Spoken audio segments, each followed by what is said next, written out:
इन दिनों दयोदय गौशाला पपौरा का मामला बहुत सुर्खियों में है। इस संबंध में गौशाला के जो पदाधिकारी गण हैं, मैंने उनसे एक दो बार कहा भी, और ये सच भी है कि एक अच्छी और प्रतिष्ठित संस्था की छवि धूमिल करने का जो यत्न हुआ है, यह बहुत निंदनीय है।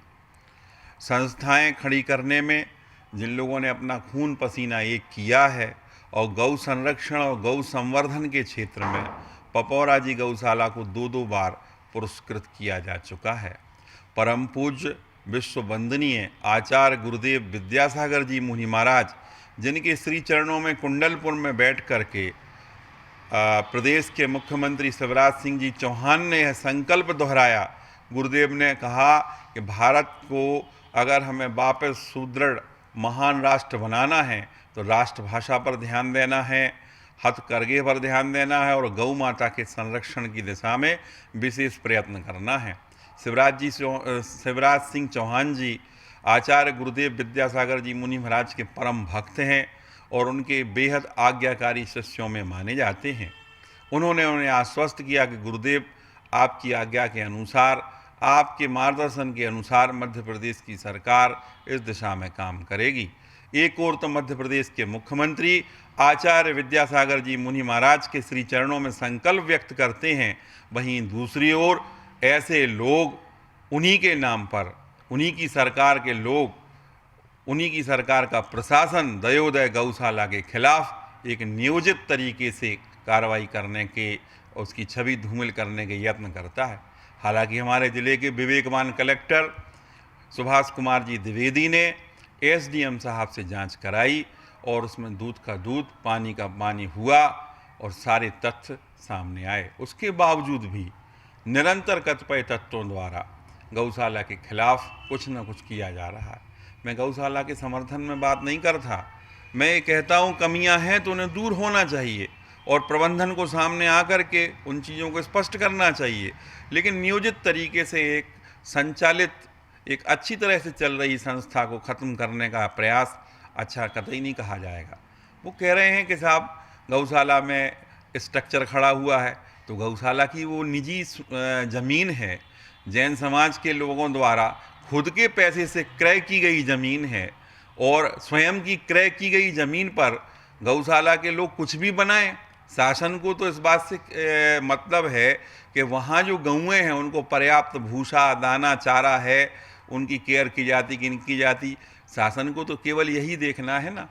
उन्होंने कहा साहब शासन से इतना अनुदान मिला, अरे लोग यही नहीं देख रहे कि गौशाला के बिल ही पड़े हैं, उन बिलों को का भुगतान कितना लेट हो रहा है, कई बार दिया ही नहीं जाता। एक चीज़ और हास्यास्पद है, अखबारों में छपा 10 लाख रुपए की अनुदान की राशि गौशाला को दी गई। क्या किसी ने वो चेक देखा है? गौशाला के लोगों ने कब उस चेक को रिसीव किया, कब वो उनके बैंक अकाउंट में गया, कब उसका खर्चा हुआ? अभी वो चेक हाथ ही में नहीं आया, लेकिन साहब प्रचार होना शुरू हो गया। तो प्रबंधन भी इस मामले में चूक रहा है।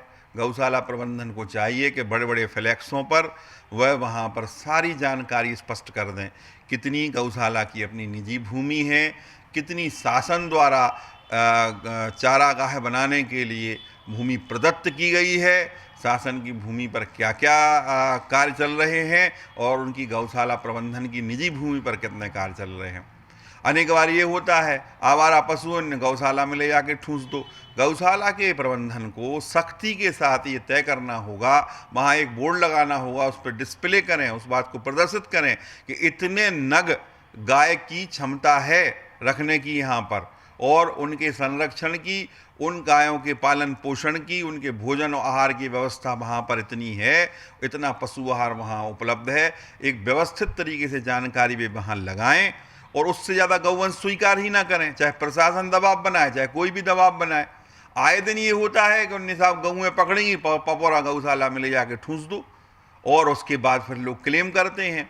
और जो लोग न्यस्त स्वार्थों के पीछे दबाव बनाते हैं गौशाला प्रबंधन पर, शासन को चाहिए कि उन लोगों को वो चेतावनियां दें कि भाई एक संस्थान के विरुद्ध आप लोग इस तरह का षड्यंत्र क्यों करते हैं, ऐसा प्रेशर क्यों बनाते हैं। तो ये बात जो गौशाला के पक्ष में होनी चाहिए थी कि अच्छी संस्था खड़ी हुई, वह भी विश्व वंदनीय संत आचार्य विद्यासागर जी गुरुदेव के नाम पर वह संस्था संचालित है। उनके परम शिष्यों ने जो है प्रेरणा दी, समाज को उत्प्रेरणा दी, उनके सीख पर लोगों ने कितना दान दिया, आज एक संस्था खड़ी हो गई। संस्थाएं बनाना बहुत कठिन, उन्हें बर्बाद करना तो बहुत सरल है। और मैं ये बताऊं कि स्वयं रायन दास जी महाराज को तो मैं लेके गया था पपौरा गौशाला। रायन दास जी महाराज जब आए थे टीकमगढ़, पपौरा गौशाला को देखकर बहुत प्रसन्न हुए थे। उसके तस्वीरें, फोटोग्राफ, उस समय का उनका वक्तव्य सब हम लोगों के माने जो गौशाला संभाल रहे हैं बबलू देवेंद्र बुखारिया जी, उनके पास रिकॉर्ड में है।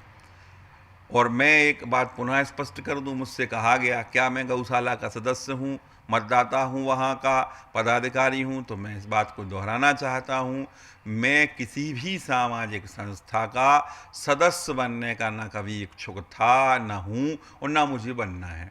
मैं बाहर से एक बुद्धिजीवी होने के नाते, एक पत्रकार होने के नाते, एक समाज सेवी होने के नाते जो सहयोग दे सकता हूँ अच्छे कामों के लिए, वो मैं देता हूँ। यहाँ मैं फिर कह रहा हूँ, खुले मन से गौशाला प्रबंधन को भी अपनी कमियां देखना चाहिए।